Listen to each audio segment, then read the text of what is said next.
Elvis sightings, UFOs, aliens, ghosts, horoscopes, astrology, pyramid power, mood rings, palm readers, psychic, fortune tellers, fortune cookies, tarot cards, cryptids. The most famous example of cryptids are the Loch Ness Monster, Bigfoot. Intuition, fate and destiny, chance encounters, coincidence, luck, good or bad, karma, good or bad. What goes around comes around. Conspiracy theories. Winning the lottery is good financial planning. People believe some really weird stuff. And we all put our faith in many things. Drivers, airplane pilots and crew, mechanics. We put our faith in waiters who serve us food. Think about that for a minute.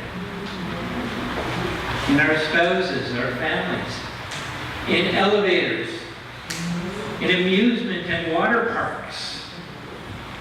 We put our faith in church pews.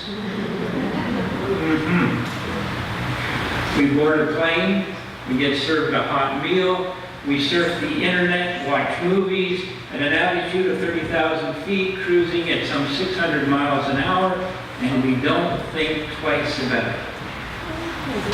Why is it so hard then to have faith in God?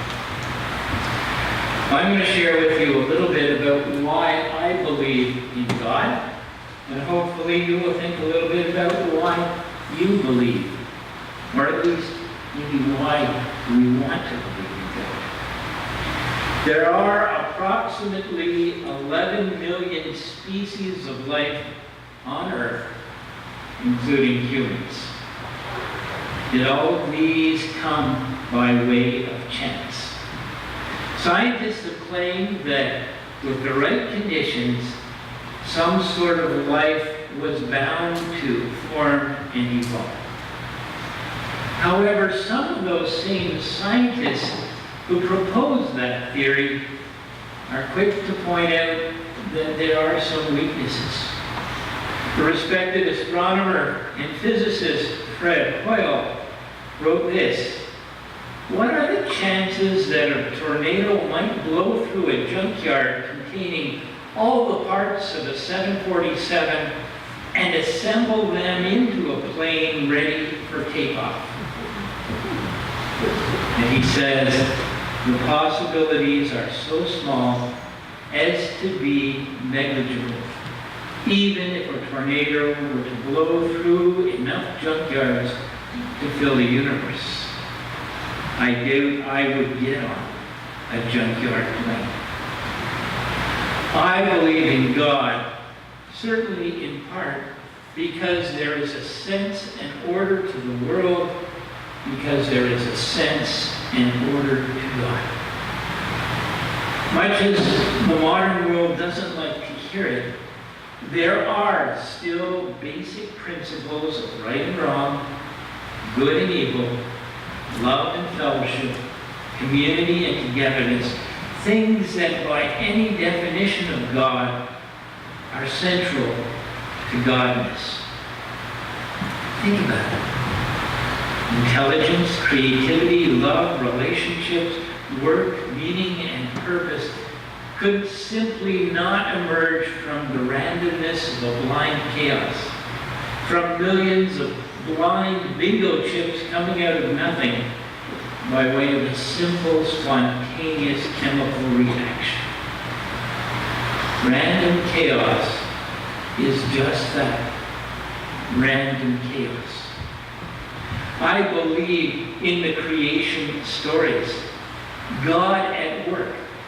There are scientific principles at play in God's creation. But when human beings are capable of such love and goodness, as well as such hatred and evil, there is something more than simple random chance. As we look at the works of God's creation, we come to the conclusion that something is happening out there. And for me, that is the sense and order that is God. And that's one reason I believe. There's a wonderful old proof of God story that says, imagine yourself walking on the beach, no one else is around, and you see something glimmering in the sand, and you walk over to it, you bend over, you pick it up, it's a watch. Now, if we were to do that, certain things would come to mind. Nice watch, I could use a nice new watch. Or somebody lost a watch. And as we unpack that, that means somebody had purchased a watch, that somebody had created the watch in the first place. We do those jumps of faith naturally with so many things in our lives. As when we walk the beach, we see the evidence of God. And that is one reason I believe. Beyond that, I believe in God because the scriptures are making sense of people like us trying to make sense out of life and death and everything in between. The witness to the Bible is a witness to God that proclaims something that works in human life and has worked throughout human history. When Jesus, God with us, came to the earth, his teaching ultimately resonates with what's most precious and noble and meaningful in the lives of human beings.